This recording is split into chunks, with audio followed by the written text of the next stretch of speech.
Good morning, everybody. I love baptism. Isn't it beautiful? Come out of the water, fresh and clean. Today, we are continuing our series, Becoming Christian. My name is Rob. I'm one of the pastors here.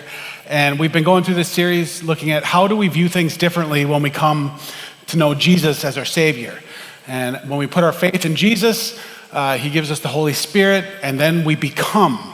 There's a period of time. Becoming doesn't happen in a snap. It's this period of time of our life where we become more and more like Jesus.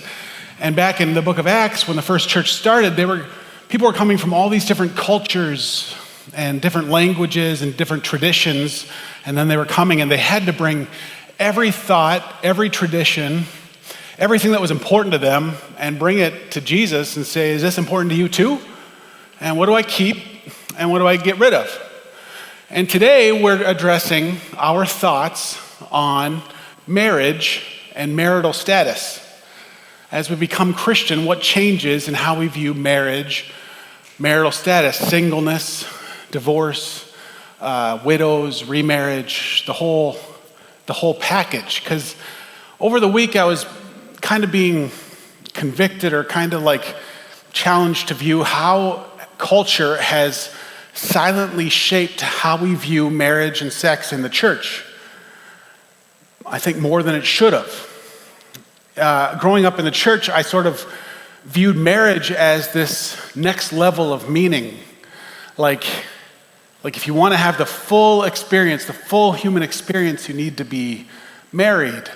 And to me, that was a romantic thing. I'm a bit of a romantic, I guess. I've been married for, I guess I'm not that romantic. Kidding, 16 years. 2009, you got to carry the one. It's a tricky year.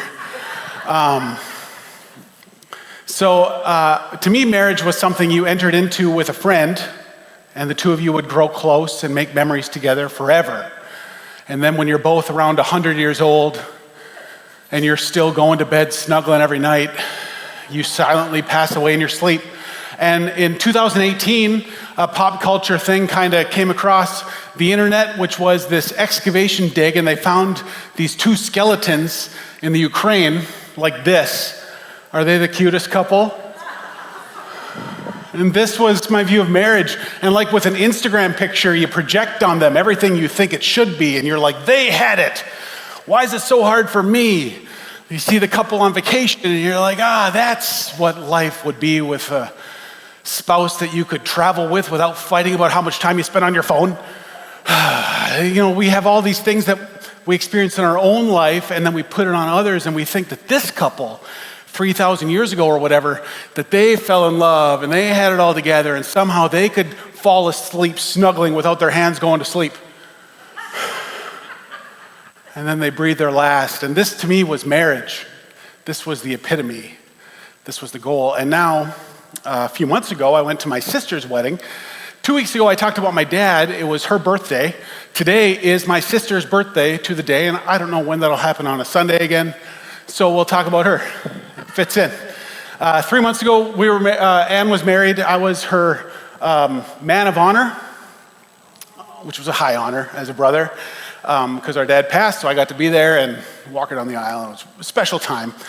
Anne got married, and it's her first marriage, and I say that because she's 40. And I asked her if that was okay to share. She said, absolutely, yeah. So Anne grew up single most of her life. I mean, up until now. She's only been married 3 months. Very little dating, though, even. Like, she would date, and sometimes it would get a little serious, and then it wouldn't. And she had this thriving life walking with Jesus. She got called into ministry, so she went to college, and then she went to seminary. And if she's watching online, hi.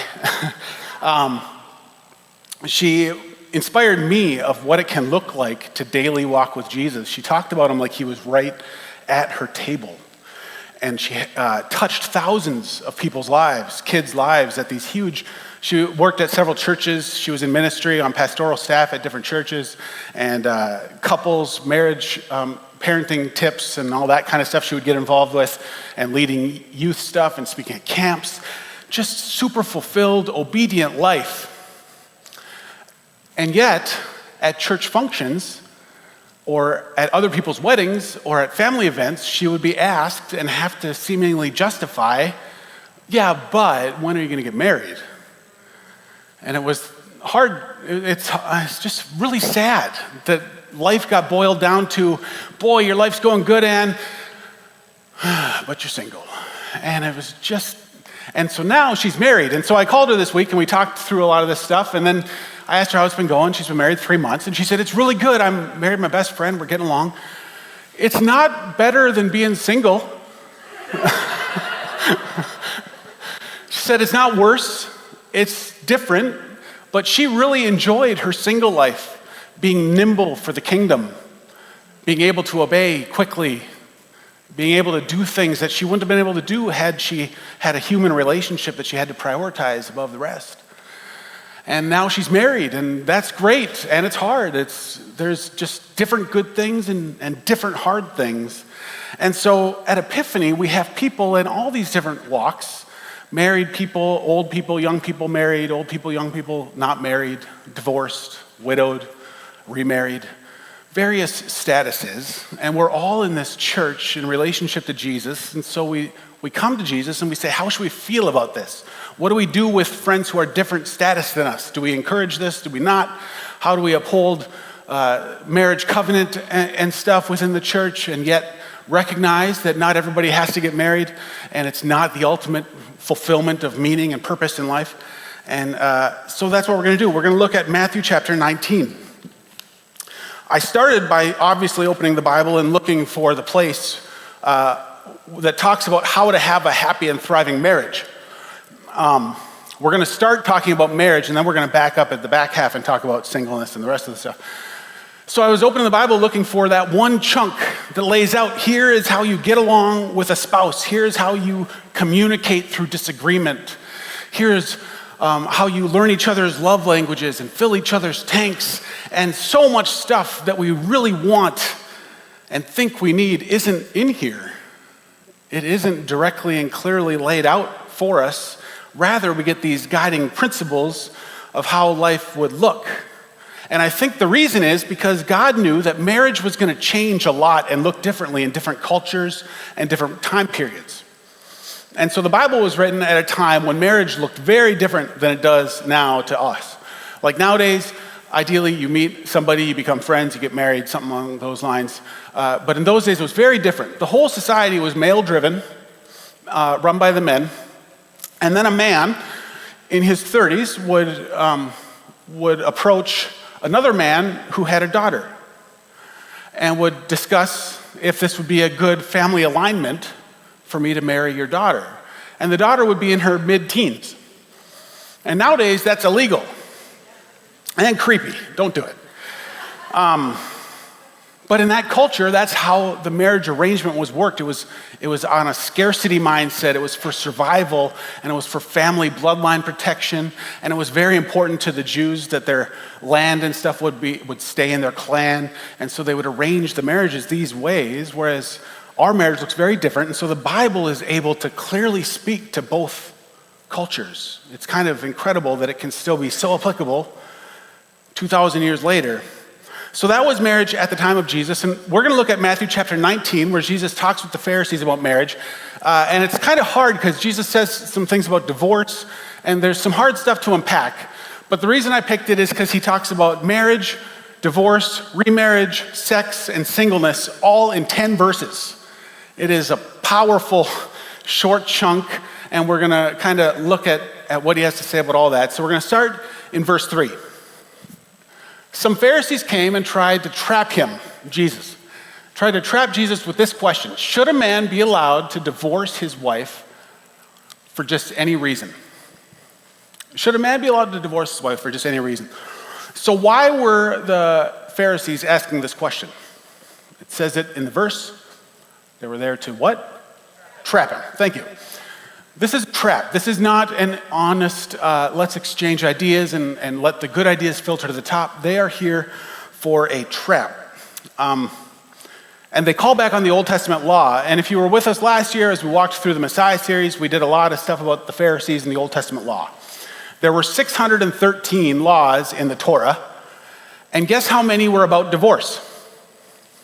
2, 0.5%. They had laws about mildew and livestock. They had all sorts of laws, only 2 about divorce. God was assuming that the marriage covenant was this faithfulness to this marriage covenant was going to be an ongoing thing. He didn't spend a lot of time navigating exit strategies. So the Pharisees take these 2 and they pick on one of them, and it's heavily debated on how this is going to work. And the hinge pin of their argument was from Deuteronomy 24:1. Was one of the 2 laws, and that says this: suppose a man marries a woman, but she does not please him. Having discovered something wrong with her, he writes a document of divorce, hands it to her, and sends her away from his house. And so the argument at the time was about the phrase, something wrong with her. What did that mean? How wrong did it have to be for me to be able to get out of this? That's what the Pharisees were wondering. And the Hebrew word for that was a challenging one to translate. I understand from my reading that it's only used in a couple places, so they don't have a lot of context for it. But Erwat Debar was the word, and it loosely means nakedness of a thing. Nakedness of a thing. So if something wrong with her was this nakedness of a thing. And so there were 2 schools of thought at the time. One rabbi, Rabbi Shammai, believed that this would be indecency, and it would refer specifically to adultery, nakedness of a thing.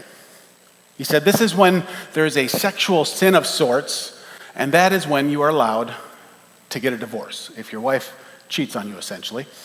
And then another guy named Rabbi Hillel came along, and he did something interesting. He separated Herwat and Debar, and he changed nakedness of a thing to being nakedness or a thing. And he said, you can get divorced for adultery. If your wife does something naked with somebody else, you can do that. You can also get divorced if there's a thing. If there's a thing that's wrong with her. And he went on to explain how this could even be burning the bread. Somebody went to his school, expounded on this philosophy, and wrote that it even includes if you find a wife that you find more desirable. If you find a woman you find more desirable, that counts as a thing. And so guess which view became the overwhelming majority of Jesus' time? It was the thing, because the Pharisees really liked this. This allowed marriage to serve them very well. And so they're coming to Jesus to trap him, and they're saying, which side of this debate do you fall on? Is this divorce, is this available by any just cause? Can a man divorce his wife for just any reason? That's what they're asking. Jesus, where do you fall on this? And here's how Jesus answers. Verse 4, haven't you read the scriptures? Jesus replied. They record that from the beginning, God made them male and female. And he said, this explains why a man leaves his father and mother and is joined to his wife, and the 2 are united into one.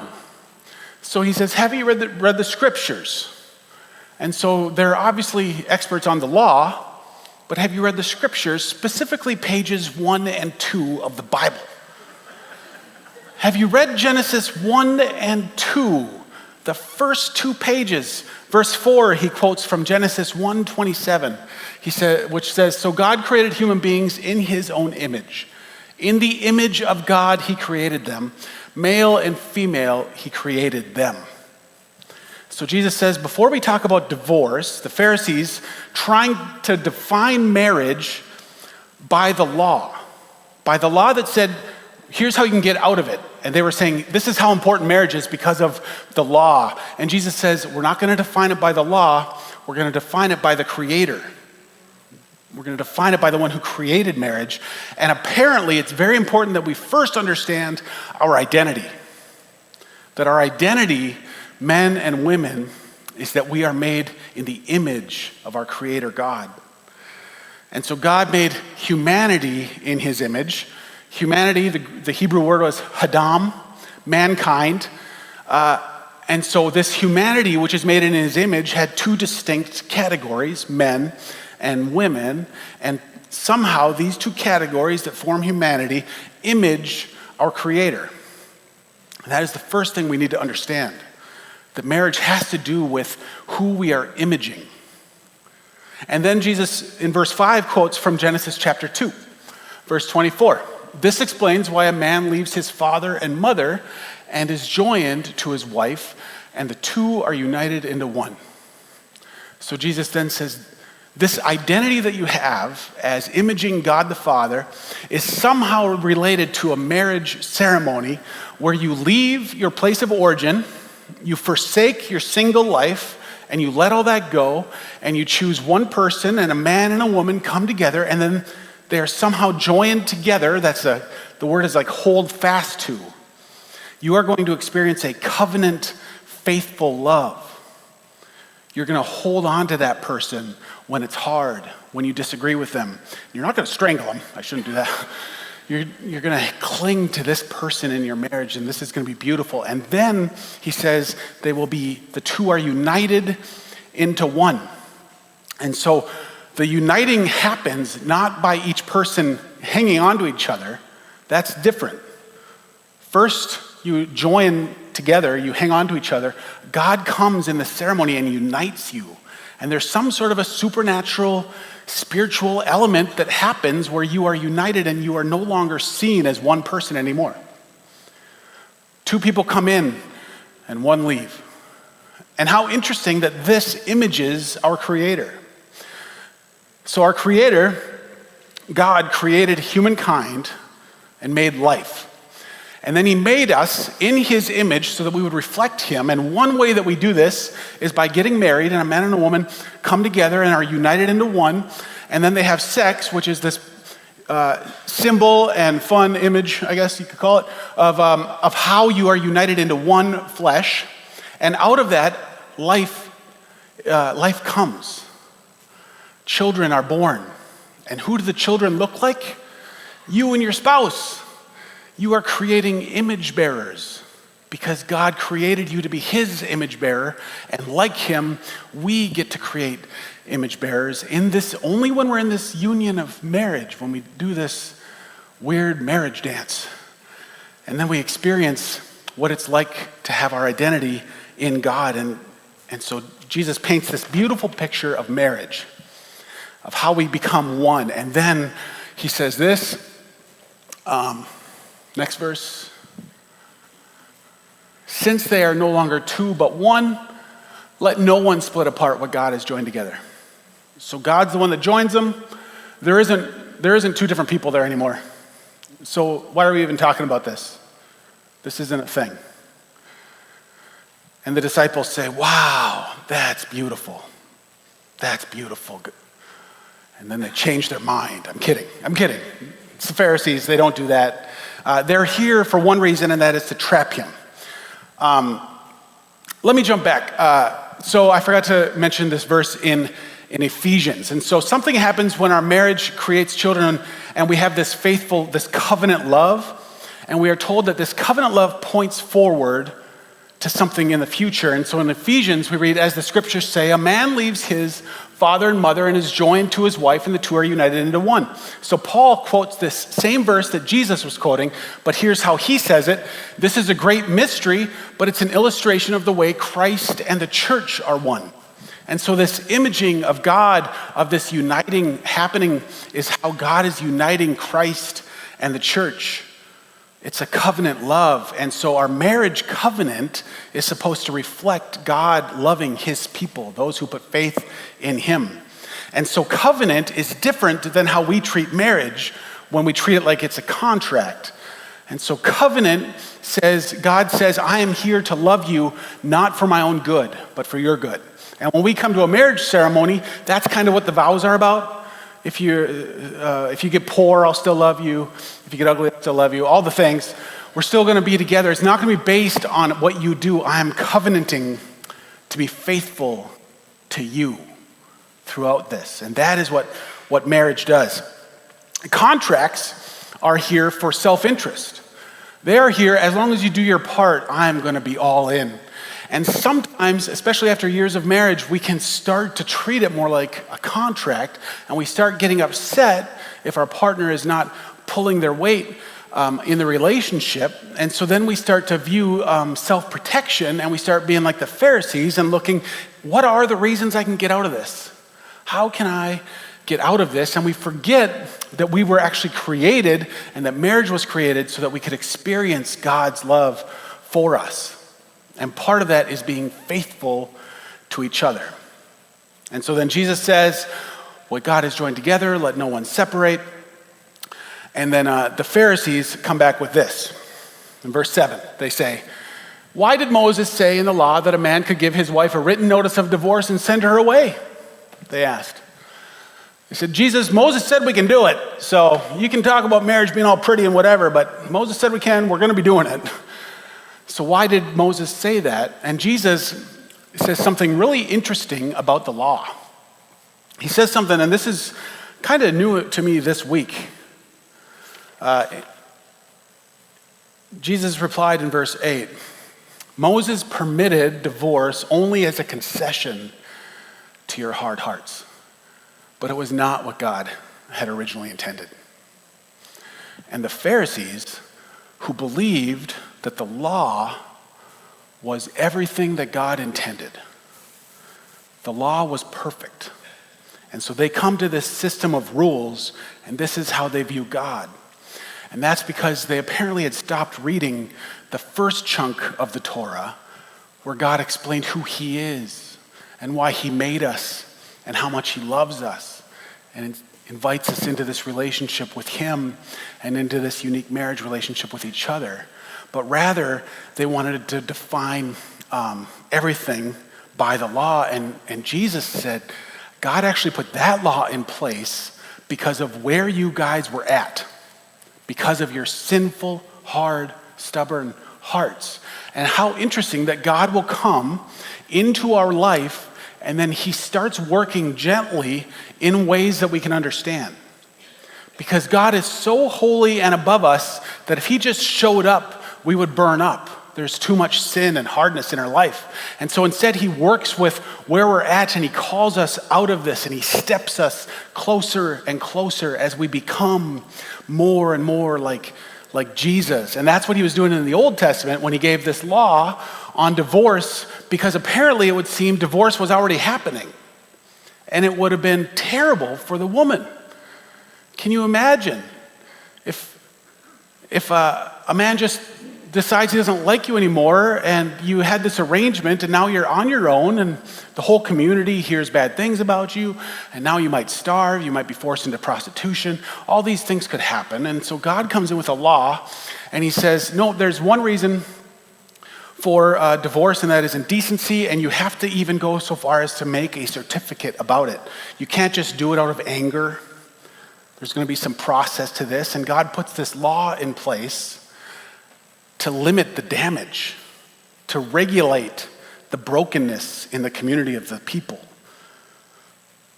But the Pharisees want to know, can a man divorce a woman for any reason? They just want to boil it down, but how do we get out of this? And so Jesus, with these options, answers like this in verse 9.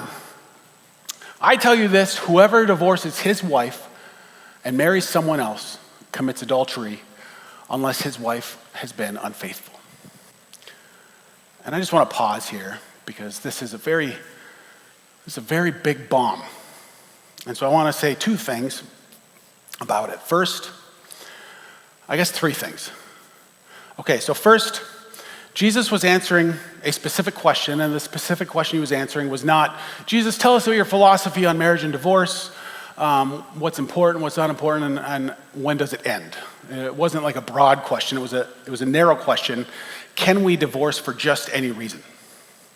Can we divorce casually, was the question.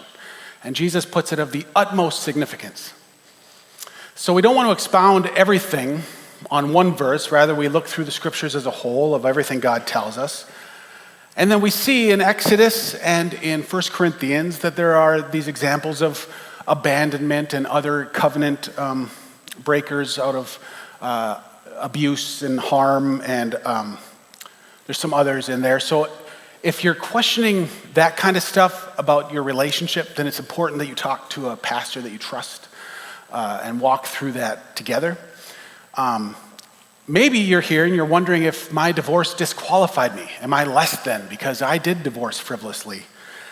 And Romans 8:1 tells us there is no condemnation for those who are in Christ Jesus. So this is not about your past. This is, Jesus always comes to us and is interested in how we are responding to him in the moment, in this moment, and in the next moment, and in the next moment.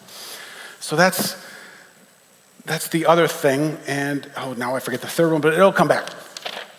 So if you're panicking right now that this marriage suddenly seems way more important, way more scary to get involved in than I thought, then it's okay, because so did the disciples. They heard Jesus say this. They heard Jesus say this. Okay, I just remembered. Oh, good. All right, the third thing. Sometimes it's possible you will be in a situation where the Bible and the Lord is revealing to your heart that maybe you shouldn't get married again. And I think this is partly where culture has affected the church, because we think there's no way God would say that. There's no way God would say that. But Jesus does lay out a situation where maybe there are situations where you got divorced and you shouldn't get married.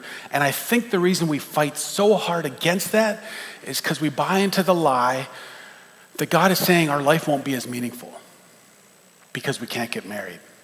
There are some people who might get called to be married or called to live a life of singleness, and then we fight against it because right in our American idealism is that we get to pursue happiness.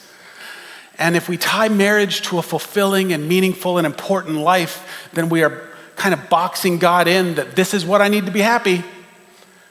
And we're not doing what we're told to do of dying to ourselves. And we're not trusting him for ultimate fulfillment. So that's the third thing.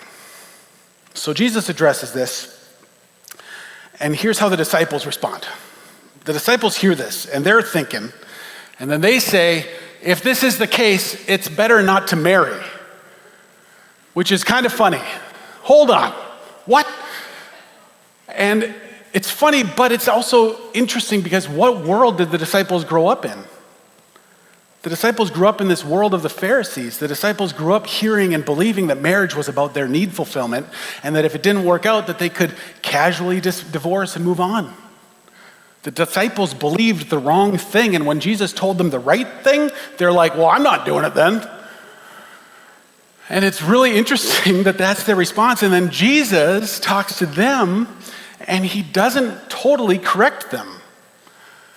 It's interesting, Jesus goes back to Genesis 1 and 2, but you know what he doesn't bring up? The mandate to be fruitful and multiply. In the new covenant, being fruitful and multiplying is not where Jesus goes when he talks about marriage and about divorce. And so to the disciples, he answers in a way that is crazy, and it talks about eunuchs. And eunuchs were people who served in the old days, kings. I don't think they do this anymore, but they would serve a king and they would help take care of the king's wives.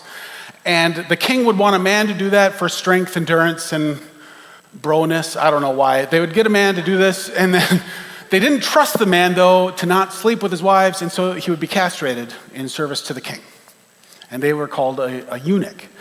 And so Jesus takes the conversation down this road. When the disciples say, if that's what marriage is, I don't want to do it, Jesus says this, not everyone can accept this statement, only those whom God helps, Jesus said.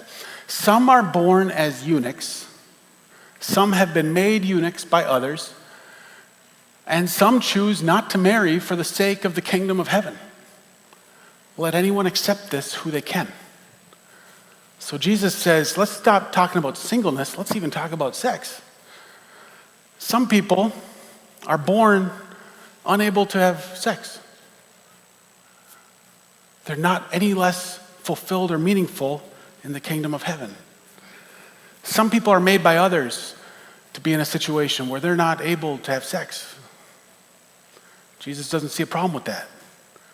That is not going to hold them back in their ultimate fulfillment of living a meaningful, important, purposeful life in the kingdom of God. And then he says some people are going to choose not to get married and not to have sex for the good of the kingdom. Whoever can accept this should. Can you imagine being the disciple? Just like, what now? It's really countercultural nowadays to think that a guy could go and live a life without ever getting married and without ever having sex, and it could be the most ultimate, most fulfilling life in all of humanity, yet that's what Jesus did. Jesus made that choice, and he showed us how it could be done. And then Paul learns from this, and then he goes and he writes 1 Corinthians, and he says this, I want you to be free from the concerns of this life. An unmarried man can spend his time doing the Lord's work and thinking how to please him, but a married man has to think about his earthly responsibilities and how to please his wife. His interests are divided. Then Paul talks to the women, because in the new covenant, women are viewed as having ultimate fulfillment in the Lord as well. And so he says, in the same way, a woman who is no longer married or has never been married can be devoted to the Lord and holy in body and in spirit. But a married woman has to think about her earthly responsibilities and how to please her husband. And how is this possible that we can experience fulfillment apart from being married, apart from having sex? And that's what Jesus came for. Jesus came for this new covenant where we get to experience ultimate life in him. That's what we celebrated in baptism. That we die to our old self, to our old nature, which needs to get life from other people. We die to all that and we say, no, God, you are my life, and he grows it in us. And so we come out of the water and we walk this way. In 1 Corinthians 6:17, Paul uses marriage covenant talk, but he's talking about us with the Lord. But the person who is joined to the Lord is one spirit with him. See that callback to Genesis? We can be joined to the Lord now because Jesus died for our sin. Because we are free. Because we are free, we get to be joined with him. We get to experience true, ultimate covenant love from our Father. So I'll invite the worship team up as we kind of close out these thoughts. But this verse shows us marriage covenant, Jesus orchestrating it, God intentionally creating image bearers that are of two different genders that will then get married and make more image bearers. This was more than just a plan to populate earth. This was a covenant experience pointing towards what our life would be like when Jesus came. And so now we get to receive our meaning, receive our fulfillment, and receive our importance from Jesus. And this is the only marriage advice I'm going to offer today in this message. I'll give you a whole notebook after if you want, but the only marriage advice that ties in here is that if you're trying to get your meaning and your fulfillment and your importance from your spouse, you're going to choke out your marriage. You are asking them to provide something that they can't provide. And this is why we can be married and have an ultimate life in Jesus. This is why we can be single and have an ultimate life in Jesus. This is why we can be divorced, hurt, skeptical, widowed. Nothing is withholding us from having ultimate meaning, purpose, fulfillment, and living an important life because of what Jesus did for us. What a beautiful way to live. As we close, if you guys would stand, I'm going to close and read Psalm 128. Psalm 128 is this very short psalm. It's 6 verses, and it is kind of about how we get our joy and how our joy comes from the Lord. And he ties this to being married, but it can also apply to being single. And the idea is that our joy comes from fearing and being in right relationship with the Lord. How joyful are those who fear the Lord, all who follow his ways. You will enjoy the fruit of your labor. How joyful and prosperous you will be. Your wife will be like a fruitful grapevine flourishing within your home. Your children will be like vigorous young olive trees as they sit around your table. That is the Lord's blessing for those who fear him. May the Lord continually bless you from Zion. May you see Jerusalem prosper as long as you live. May you live to enjoy your grandchildren. May Israel have peace. Let's close in prayer. Lord, I ask for your blessing over everyone here, everybody watching online. I ask, God, that you would, by your Spirit, reveal to them any lies that they believe, anything that they think they are lacking, that they need from another person, from another relationship, from a boyfriend, girlfriend, from a sexual relationship, from a marriage, anything, God, that they would rather redirect and understand that you are the one who offers it. Fill in the gap of our need and what you have to offer. Fill it in each person here's life, that they can walk with ultimate meaning, knowing that they are important to you and that you have a plan and a purpose for their life. I ask that we could all walk in that joy. In Jesus' name, amen.